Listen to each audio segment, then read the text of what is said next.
இங்கே மக்கள் எல்லாம் போராட்டத்தில் ஈடுபட்டு கொண்டிருக்கிறார்கள். முதலமைச்சர் பாராட்டு மழையில் நனைந்து கொண்டிருக்கிறார்.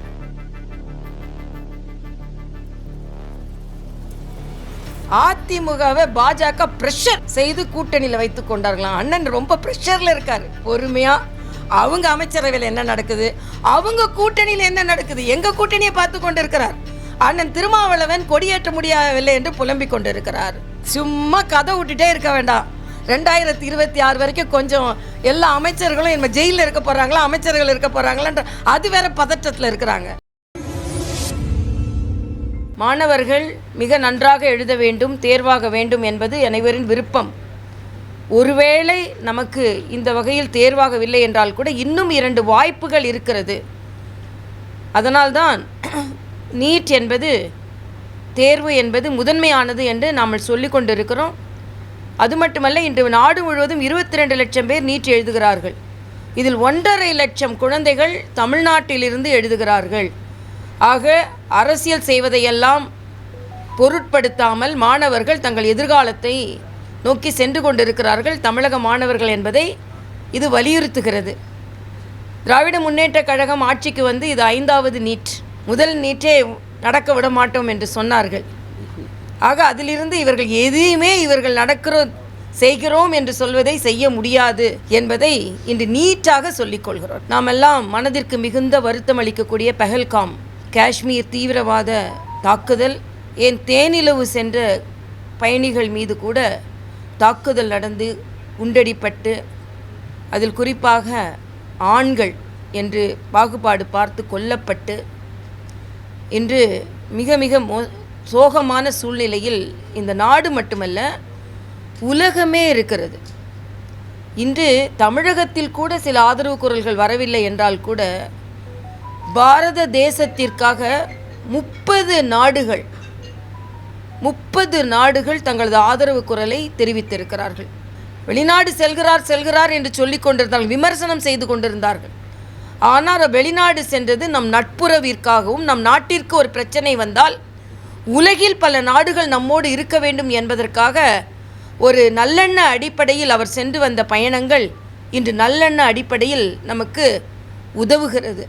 அதனால் அந்த தீவிரவாத தாக்குதலை எதிர்த்து பாரதிய ஜனதா கட்சியின் சார்பில் நாளை மாலை 4 மணிக்கு மிகப்பெரிய ஆர்ப்பாட்டம் தமிழகம் முழுவதும் நடைபெறுகிறது. பிரம்மாண்டமான ஆர்ப்பாட்டம், கண்டன ஆர்ப்பாட்டம். தீவிரவாத தாக்குதலுக்கு எந்த வகையிலும் இந்தியா ஒத்துப்போகாது என்பதை வலியுறுத்துவதற்கான ஆர்ப்பாட்டம் நடைபெற இருக்கிறது. நம் நாட்டிற்கு ஒரு பாதுகாப்பு வேண்டும். நம் நாட்டின் மீது தாக்குதல் நடந்ததற்கு எதிர்ப்பு தெரிவிக்கிறோம். நம் நாட்டு குடிமக்கள் மீது ஏற்பட்ட தாக்குதலை நாம் எதிர்க்கிறோம் என்பதை, நாம் தீவிரவாதத்தை தீவிரமாக எதிர்க்கிறோம் என்ற வகையில் நாளைய ஆர்ப்பாட்டம் நடைபெறும்.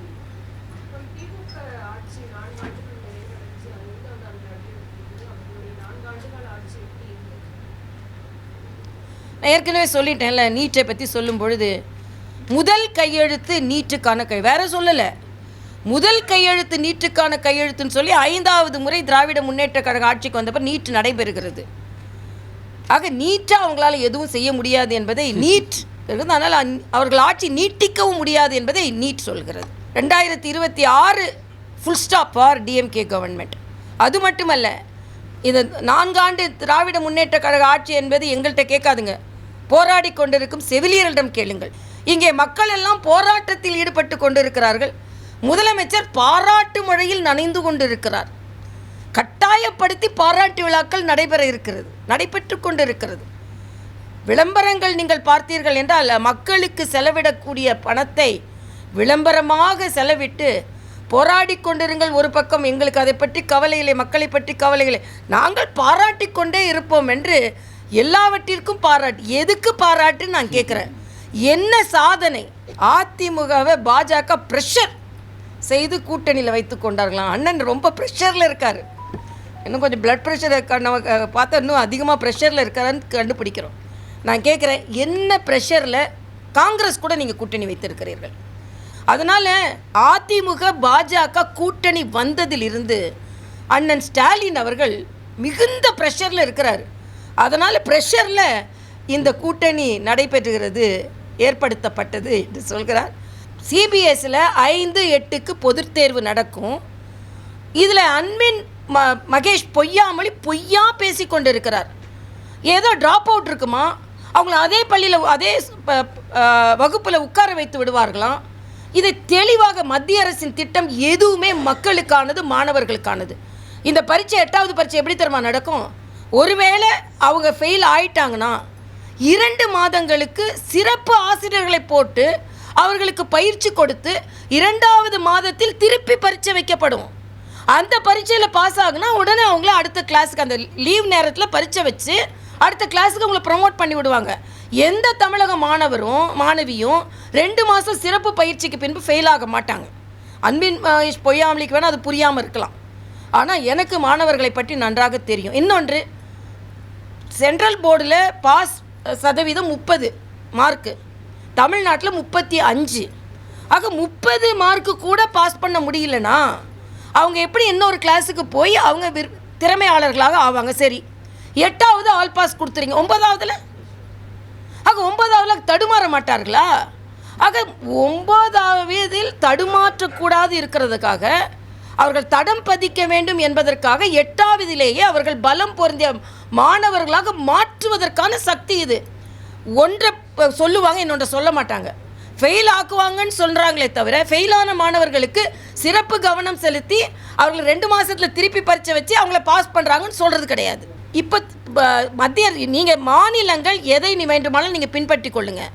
ஆனால் மத்திய அரசிற்கு உரிமை இருக்கிறது. அவர்கள் நடத்தும் சிபிஎஸ்சியில் இப்படிப்பட்ட இன்னொன்று நான் சொல்கிறேன், ப்ரெஷர்னு சொல்கிறார்ல, தமிழக பாடத்திட்டங்களில் கூட ஒரே பரீட்சை தான் ப்ரெஷரோடு எழுதணும்.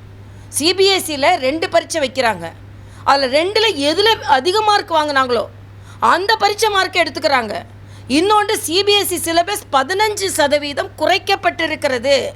இன்றைக்கி அன்பின் பொய்யாமொழி சொல்கிறால் கடனை உடனே வாங்கி சிபிஎஸ்சியில் சேர்க்குற பெற்றோர், இதுவே தப்பு. அப்போ நீங்கள் உங்களோட அரசாங்க பள்ளிகள் சரியாக இல்லை, அதனால் தமிழகத்து பெற்றோர் கடனை உடனே வாங்கி சிபிஎஸ்சியில் சேர்க்க வேண்டிய கட்டாயத்தில் இருக்கிறார்கள் என்பதை சொந்த வாக்குமூலமாகவே நீங்கள் ஏற்றுக்கொள்கிறீர்கள்.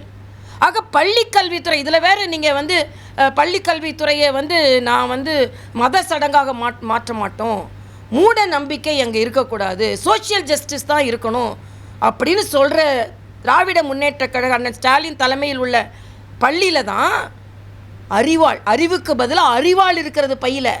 அறிவியலுக்கு புறம்பானதுன்னு எதை சொல்கிறாரு நான் கேட்குறேன். பகுத்தறிவு என்று அவர் எதை சொல்கிறார்கள்?